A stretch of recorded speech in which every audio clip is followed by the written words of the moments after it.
बिस्मिल्लाहिर्रहमानिर्रहीम अस्सलाम वालेकुम। बेटा आज हम डिस्कस करेंगे रिएक्शंस ऑफ ईथर्स।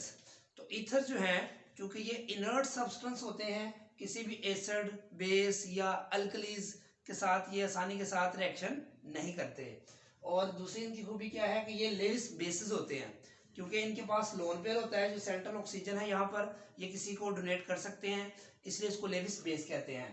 तो ये ऑक्सीडाइज और रिड्यूस आसानी से नहीं होते, ये बात आपने याद रखनी है। ये नॉन पोलर होते हैं, इस वजह से इनकी रिएक्टिविटी और जो कम होती है। दूसरी बात, जो हमारे सिलेबस में रिएक्शन लिखा हुआ है रिएक्शन विद हाइड्रोजन आयोडाइड, वो डिस्कस करेंगे हम। पहले हम रिएक्शन लिखा हुआ है बुक में, जो लिखा हुआ है डाईइथाइल ईथर के साथ या सिमेट्रिकल ईथर के साथ। तो उसमें देखिए हाइड्रोजन आयोडाइड के साथ इसका रिएक्शन करवाना है। हाइड्रोजन एसिड्स में से सबसे ज्यादा रिएक्शन किसके साथ होगा? हाइड्रोजन आयोडाइड के साथ, क्योंकि ये सबसे स्ट्रॉन्ग एसिड है। तो यहाँ पे ये प्रोटॉन जाएगा इस ऑक्सीजन के पास। देखें ये तो जब ऑक्सीजन हाइड्रोजन यहाँ पे चला जाएगा तो ये बॉन्ड यहाँ से ब्रेक होगा। तो ये हाइड्रोजन जब इसके पास जाएगा तो ये वाला हिस्सा क्या बन जाएगा? इथाइल अल्कोहल, जिसको मेथनॉल भी कहते हैं। और ये आयोडाइड जो है वो नेगेटिव पोर्शन है, वो इस कार्बन के पास जाएगा, तो ये इथाइल आयोडाइड बन जाएगा। यानी कि जब ईथर्स में आप हाइड्रोजन आयोडाइड ऐड करेंगे तो CO बॉन्ड, ये कार्बन ऑक्सीजन बॉन्ड ब्रेक होगा। किस तरफ से ब्रेक होगा? यहाँ चूंकि सिमेट्रिकल ईथर है तो जहां से मर्जी ब्रेक कर दे, इधर से ब्रेक करेंगे तो आयोडाइड इसके साथ लग जाएगा, इथाइल आयोडाइड, और हाइड्रोजन इसके पास जाएगा तो इथाइल अल्कोहल बन जाएगा। इसका मैकेनिज्म देखते हैं। तो मैकेनिज्म आपके सामने लिखा हुआ है कि पहले स्टेप में जो प्रोटॉन है वो इस ऑक्सीजन के पास जाएगा। तो आपको तो ऑक्सीजन के बारे में भी थोड़ी देर पहले बताया था, ये क्या है? Lewis base. लेविस बेस का मतलब ये इलेक्ट्रॉन पेयर डोनर है। लेविस कंसेप्ट के मुताबिक इलेक्ट्रॉन पेयर डोनर स्पीशीज को बेस कहते हैं और इलेक्ट्रॉन पेयर एक्सेप्टर स्पीशीज को लेविस एसिड कहते हैं। तो ये प्रोटॉन जो कि इलेक्ट्रॉन पेयर एक्सेप्ट करेगा ये एसिड कहलाएगा, और ये डोनेट कर रहा है ये बेस कहलाएगा। तो ये लोन पेयर जब इसको डोनेट करेगा तो यहाँ पे ये ऑक्सोनियम आयन बनेगा फर्स्ट स्टेप में। और ऑक्सीजन पे पॉजिटिव चार्ज क्यों आया? आपको पता है कि ऑक्सीजन जब भी लोन पेयर डोनेट करता है, जब भी ऑक्सीजन लोन पेयर डोनेट करेगा, ये कोई भी आइटम जो उसके पास लोन पेयर हो, जब वो डोनेट करता है, कोऑर्डिनेट करता है, तो उसके ऊपर पॉजिटिव चार्ज आ जाता है, क्योंकि ऑक्सीजन की वैलेंसी यहाँ पे 3 हो गई है। तो जब भी ऑक्सीजन 3 बॉन्ड बनाता है तो उस पर पॉजिटिव चार्ज होता है। ये बात आपने याद रखनी है। इसको बोलते हैं ऑक्सोनियम आयन। तो इसको हमने दोबारा यहाँ पे लिख दिया ऑक्सोनियम आयन। आप देख सकते हैं कि मैंने एक तरफ रेड कलर से शो किया है, एक तरफ ब्लैक कलर से शो किया है, सिर्फ समझाने के लिए है। तो ये सेम है। लेकिन अब हमने बात करनी है कि आयोडाइड सेकंड स्टेप में आएगा। अब आयोडाइड जब आएगा तो ये रिएक्शन होगा न्यूक्लियोफिलिक सब्स्टिट्यूशन रिएक्शन। अब ये आयोडाइड जब आएगा तो इस कार्बन पे भी पॉजिटिव पार्शियल पॉजिटिव चार्ज है, इस कार्बन पे भी पार्शियल पॉजिटिव चार्ज है। अब आयोडाइड किस इलेक्ट्रोफाइल पर अटैक करेगा? अगर आयोडाइड इस कार्बन पर अटैक करता है तो ये वाला ग्रुप सारा जो है ये बन जाएगा लिविंग ग्रुप। क्या बन जाएगा? Leaving group. और ये रिएक्शन SN2 मैकेनिज्म के तहत होता है। क्योंकि यहां दोनों तरफ इलेक्ट्रोफिलिक कार्बन सेम है, इसलिए आयोडाइड इस पे अटैक कर दे या इस पे अटैक कर दे, कोई फर्क नहीं पड़ता, प्रोडक्ट विल रिमेन सेम। तो iodide in single step mechanism, पता याद है SN2 रिएक्शन पढ़ा था हमने कि सिंगल स्टेप मैकेनिज्म होता है, attack of nucleophile and departure of living groups takes place simultaneously.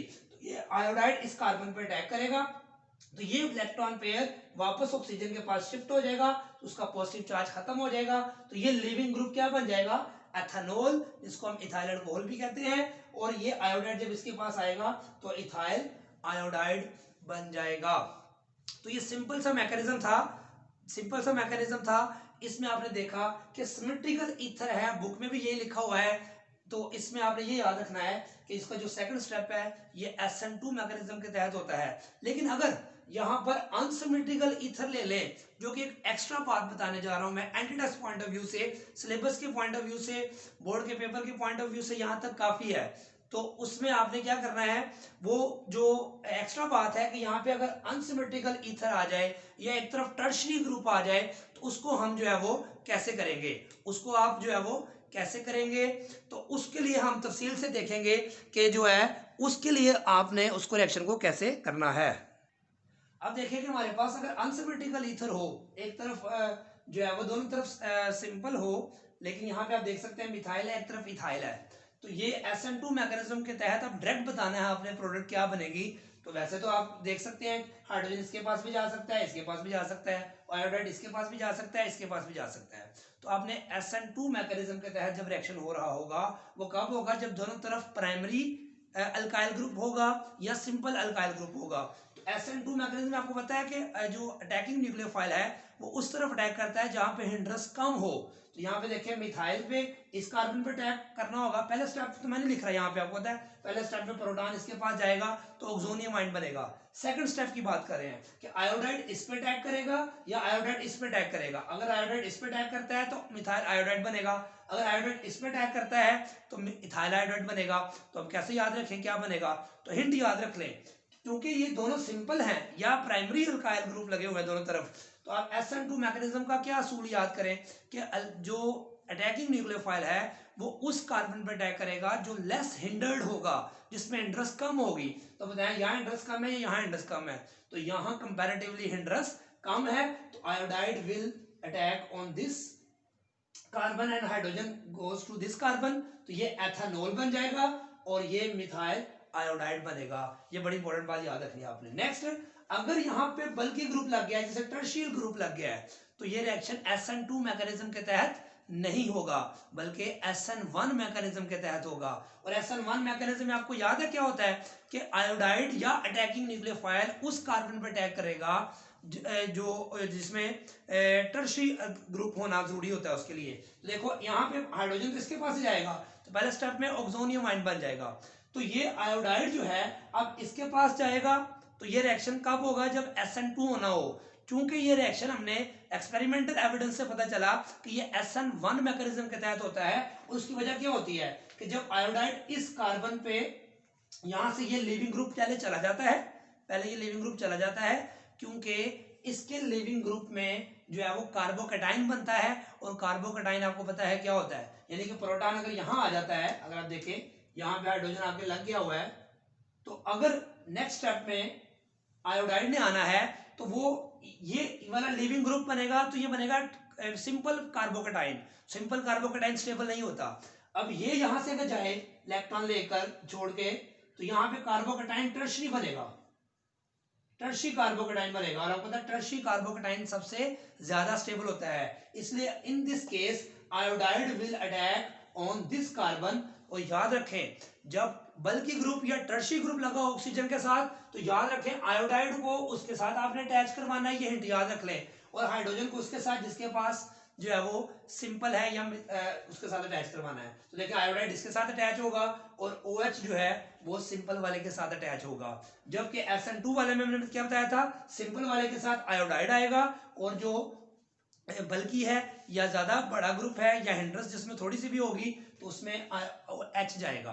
तो ये दोनों स्टेप आपने याद रखने हैं। अब यहाँ पे भी आ जाए, ये अगर यहाँ पे बेंजाइल ग्रुप लग गया है तो यहाँ भी याद रखें कि हाइड्रोजन किसके पास जाएगा, इसके पास, मिथाइल के पास, सिंपल वाले के पास, क्योंकि ये रिएक्शन भी SN1 मैकेनिज्म के तहत होता है। इसका मतलब हुआ पहले स्टेप में ये प्रोटॉन यहाँ पे आएगा और पहले लिविंग ग्रुप को जाना पड़ेगा। जब यहाँ पे हाइड्रोजन आएगा तो यहाँ पे पॉजिटिव चार्ज आएगा, ये जब यहाँ से निकलेगा तो ये बेंजाइल कार्बोकैटाइन बनेगा। और बेंजाइल कार्बोकैटाइन रेजोनेंस स्टेबलाइज होता है, जैसे ये टर्शियरी कार्बोकैटाइन बहुत ज्यादा स्टेबल है इसलिए ये निकलेगा और आयोडाइड यहाँ अटैच होगा। यहाँ पे बेंजाइल बनेगा और बेंजाइल कार्बोकैटाइन रेजोनेंस स्टेबलाइज्ड है, ये हमने एरोमेटिक वाले चैप्टर में पढ़ा हुआ है रेजोनेंस स्ट्रक्चर। तो ये कार्बोकैटाइन स्टेबल होगा इसलिए ये यहाँ से leaving group, better leaving group बनेगा। तो आयोडाइड फिर इसमें अटैक करेगा, इसलिए यहाँ पे जो प्रोडक्ट बनेगी वो बेंजाइल आयोडाइड बनेगी और साथ मिथाइल के साथ OH होगा, तो ये मिथाइल अल्कोहल बनेगा। तो ये जो क्वेश्चन मैंने बताए हैं ये आपने एंटीडस पॉइंट ऑफ व्यू से याद रखने हैं। अब हम बात करेंगे रिएक्शन विद PCl। PCl5 के साथ देखिए बहुत सिंपल रिएक्शन है, मैंने डाइथाइल ईथर लिखा हुआ है, ठीक है, दोनों को ब्लू कलर से शो किया, दरमियान में ऑक्सीजन है। ये है PCl5। PCl5 का जो रिएक्शन है जिसको आप आसानी से याद रख सकते हैं, उसको मैंने कैसे लिखा है, ट्री बना के लिखा हुआ है, आप देख सकते हैं। ये दोनों कलरिंग को ब्लू कलर से, वैसे PCl5 जो है सारे कलरिंग एक जैसे हैं, लेकिन हमने उसको रिएक्शन को समझने के लिए मैंने डिफरेंट कलर शो किए हैं। आप देख सकते हैं PCl5 को इस तरह बना सकते हैं आसानी के साथ। तो आप ये देखें, यहाँ से ये मिलेगा तो क्या बन जाएगा, इथाइल क्लोराइड। फिर यहाँ से ये मिलेगा, ये भी क्या बन जाएगा, इथाइल क्लोराइड। और दरमियान में ये क्या बन जाएगा, देखें ये POCl3 phosphorus oxy try chloride, phosphorus oxy try chloride. तो कोई मुश्किल बात तो नहीं बेटा, ये बहुत ही आसान है। तो ये हमारा चैप्टर बेटा कंप्लीट हो गया है जो अल्कोहल फ्लोर ईथर का। इसकी प्रैक्टिस करें, जो है वो और जो है अपने फ्रेंड्स में इसको शेयर करें। अगर जिसने अगर चैनल को सब्सक्राइब नहीं किया तो सब्सक्राइब करें, कमेंट ज़रूर दीजिएगा, दुआ में याद रखिएगा। अल्लाह हाफिज़।